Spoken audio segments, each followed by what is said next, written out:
पाकिस्तान का भविष्य फिलहाल अंधेरे में नजर आ रहा है। हालांकि इस अंधेरे के बीच पाकिस्तान के कब्जे वाले कश्मीर को इसमें रोशनी नजर आ रही है। वहां के लोगों का कहना है कि कानूनी तौर पर वो भारतीय हैं और पाकिस्तान में इतनी ताकत अब नहीं बची है कि वो उन्हें भारत में शामिल होने से रोक सके। मुल्क बंद हो रहा है, गिलगित बल्तिस्तान में हड़तालें हैं, कश्मीर में हड़ताल है, खैबर पख्तूनख्वा में हड़तालें हैं। ये क्या हो रहा है? ये देख लें आप, जो भी हो रहा है आपके सामने है और हमारे भी सामने है। इंडिया कश्मीर को अपना हिस्सा बनाना चाहती है। बना लिया हुआ 370 के बाद। वो चाहते हैं कि यहाँ कोई भी जमीन बेचे या खरीदे वो हमें दे, कश्मीरियों को मत दे। कश्मीरियों पे जुल्म ही हो रहा है बस। कुछ सोचे ना, 76 सालों के बाद अगर इंडिया ने अपना बनाया है तो साबित भी किया, वहाँ पे डेवलपमेंट किया, रोजगार दिया, जॉब्स दिया। अगर पाकिस्तान ये क्लेम करता है कि आजाद कश्मीर हमारा है तो उनको वैसी सहूलियत देनी चाहिए ना। दोस्तों, पाकिस्तान में मानिए कि बुरी खबर का सिलसिला जो है वो खत्म ही नहीं हो रहा, खत्म ही नहीं हो रहा है। इंतहाई जिसे कहेंगे तनज़ली हुई है, डाउनफॉल है। इंडिया जो है वो that is a much better than democracy than Pakistan, much better democracy than Pakistan. आपको लगता है जम्मू कश्मीर को छोड़ें भाई, आजाद कश्मीर जो कि हमारे साथ है वो खुश है? नहीं, वो भी खुश नहीं है, वो भी नाराज है हम लोगों से। पाकिस्तान में हर रोज 4-5 बुरी खबर आती है। अगर लोग सड़क पे आना शुरू कर दिए पाकिस्तानी बुरी खबर की वजह से, तो घरों में नहीं जाएंगे, सड़क पे ही रहेंगे पूरे साल 365 दिन पाकिस्तान। अब इकोनॉमिस्ट का इंटेलिजेंस यूनिट ये कहना चाह रहा है कि पाकिस्तान के अंदर जो मिलिट्री है that has a control over everything, और जो पॉलिटिशियंस हैं वो सारे के सारे, और जो पॉलिटिकल क्लास है it is operating under the military. Pakistan के मामले में आप उठाकर देख लीजिए, शांत है, कितनी लंबी पॉलिसी खेल रखी है इस मामले में। और यही एक इनका जो पीस माइंड है, बिल्कुल दिमाग में आग है लेकिन उसको कंट्रोल करने की जो इनकी कैपेसिटी। जय हिंद दोस्तों, पीओके में भारत से शामिल होने के लिए पीओके के लोग बिल्कुल परेशान हो चुके हैं। वहां के नागरिक के अंदर जो है दिन पर दिन जोर पकड़ रही है जो है भारत में मिलने के लिए। आपको बता दें कि पाकिस्तान के नागरिक ने ही बताया कि पाकिस्तान के हुक्मरान जो हैं पीओके को आज़ाद कश्मीर कहते हैं, लेकिन यहाँ के लोगों की हालात गुलामों से जो है बदतर है। दशकों से आज़ादी के नाम पर पाकिस्तानी सेना पीओके के दमन कर रही है और कश्मीर में आतंक फैला रही है। इस तरह का वाक़या जो है वहाँ के कश्मीरी गुलाम कश्मीर के एक लड़के ने बताया। आपको बता दें कि पाकिस्तान के अवैध कब्जे वाले कश्मीर पीओके के लोग बिना किसी देरी के अब जल्द से जल्द जो है भारत में शामिल होना चाहते हैं। वहां भारत में विलय की मांग की प्रतिदिन जोर पकड़ रही है। लोग और जोर लगाते जा रहे हैं, जल्द से जल्द भारत के अंदर जो है भारत से जो है मिलना चाहते हैं, भारत के अंदर वो सम्मिलित होना चाहते हैं।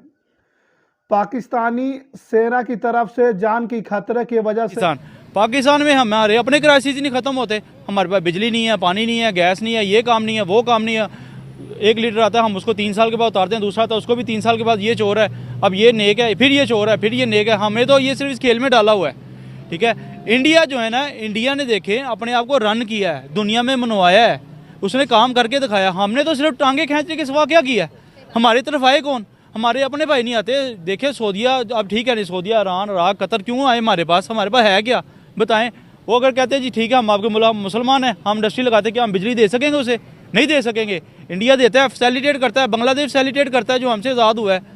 तो वो देखें, उन्होंने तो अपना फ़ायदा देखना फाइनेंशियली, और अगर वो हमारे पास आते हैं देखें वो तो लॉस में जाएंगे, इसलिए नहीं आते।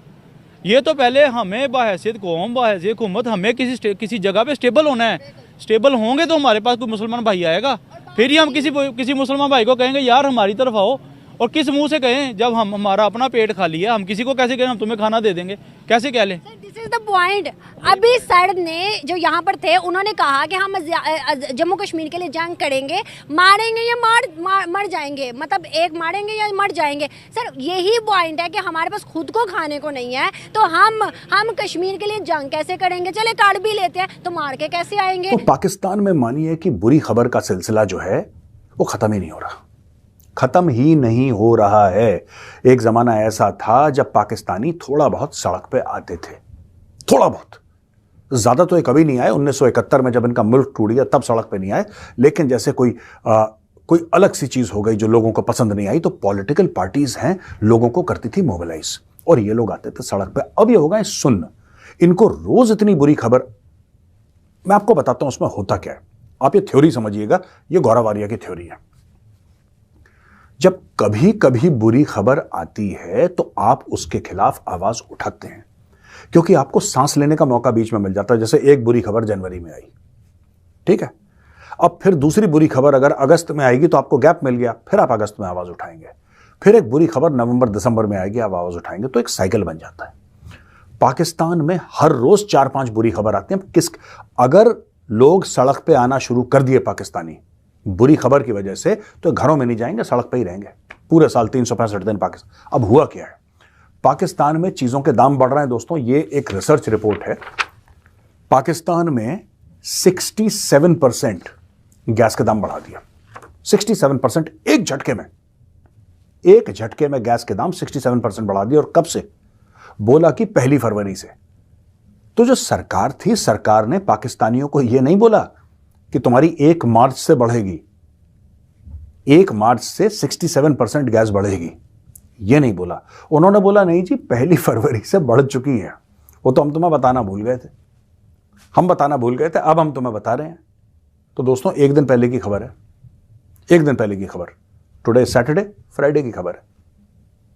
अब देख लीजिए, तो ये पाकिस्तान का जज्बा है। इस मामले में इनका जज्बा बड़ा तेज है कि किस तरीके से प्राइस बढ़ाना है, और ये बढ़ा क्यों रहे हैं, मैं इसके ऊपर भी डिस्कशन करूंगा। ये क्यों बार बार दाम बढ़ा रहे हैं। दोस्तों देखिए, ये प्राइम मिनिस्टर हैं अनवारुल हक काकड़, इन्होंने बोला कि ठीक है बढ़ा दो। फर्टिलाइजर जो खाद होती है उसका एनग्रो फर्टिलाइजर और फौजी फर्टिलाइजर बिन कासिम लिमिटेड कराची, इनका दाम बढ़ा है 715%, 715%। जब फर्टिलाइजर का दाम 715% बढ़ गया, आप सोचिए कि खाने का दाम कितना बढ़ेगा, क्योंकि जाता तो सब वहीं पे, फूड ग्रेन्स। और फिर इसमें काफी चीजें बता रखी हैं कि इसका इतना बड़ा, इसका इतना बड़ा, ये बड़ा, वो। अब छोड़िए ना ये सब चीजें, अब मुद्दे पे आते हैं दोस्तों। इन्होंने दाम बढ़ा दिया हर चीज के। ये क्यों कर रहे हैं? ये इसलिए कर रहे हैं क्योंकि इनको करना है आईएमएफ को खुश, और ये इनकी मजबूरी है, क्योंकि आईएमएफ से इनको पैसा चाहिए। अच्छा, आईएमएफ क्यों चाहता है दाम बढ़े? आईएमएफ ये कह रहा है कि भाई तुम 2-4 चीजें करो यार।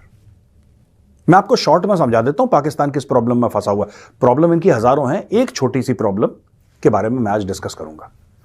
दोस्तों है ऐसा चक्कर कि आईएमएफ ने बोला है कि आपका जो पूरा ढांचा है ना, आपका स्ट्रक्चर है, आप इसको सुधारो, आप इसका ऑपरेशन करो, सर्जरी करो इसकी। तो उसने कई सारी चीजें बोली। एक तो बोला कि भैया जो टैक्स है, तुम्हारे यहां टैक्स ही नहीं देकर राजी कोई। जैसे भारत में कहते हैं ना कि कुछ अमीर लोग टैक्स देते हैं, फिर गरीब लोग जो हैं, जाहिर सी बात है जो गरीबी रेखा के नीचे वो टैक्स नहीं दे पाते, मिडिल क्लास टैक्स देती है। अच्छा, पाकिस्तान में कोई टैक्स नहीं देता। पाकिस्तान में जिसकी तनख्वाह आ रही है उसका तो सोर्स पे कट जाता है, उसके अलावा पाकिस्तान में कोई टैक्स देके खुश नहीं है। और tax collection is very very poor in Pakistan. India में ऐसा हुआ करता था कई साल पहले, अब बहुत बेहतरी आ गई है सिस्टम में, बहुत ज्यादा एडवांस हो गया हमारा सिस्टम। पाकिस्तान वही 60-70 साल पुराने गाने में आज की तारीख में भी फंसा हुआ है।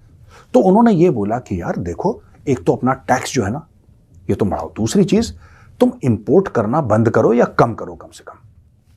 अब पाकिस्तानी इंपोर्ट ना करें तो खाना नहीं खा पाएंगे, क्योंकि उनके मुल्क में जहां पे 70% आदमी किसान है और किसानी में लगा हुआ है, काश्तकारी में लगा हुआ है, उनकी जमीन पता नहीं क्या है, ये मिट्टी बड़ी जरखेज है। इकबाल ने कोई शेर वेर इनको सुना दिया, बावले हो गए। पाकिस्तानी क्या जरखेज है? अगर तुम्हारी मिट्टी इतनी जरखेज है तो तुम लोग बाहर से इंपोर्ट क्यों करते हो दालें अपनी?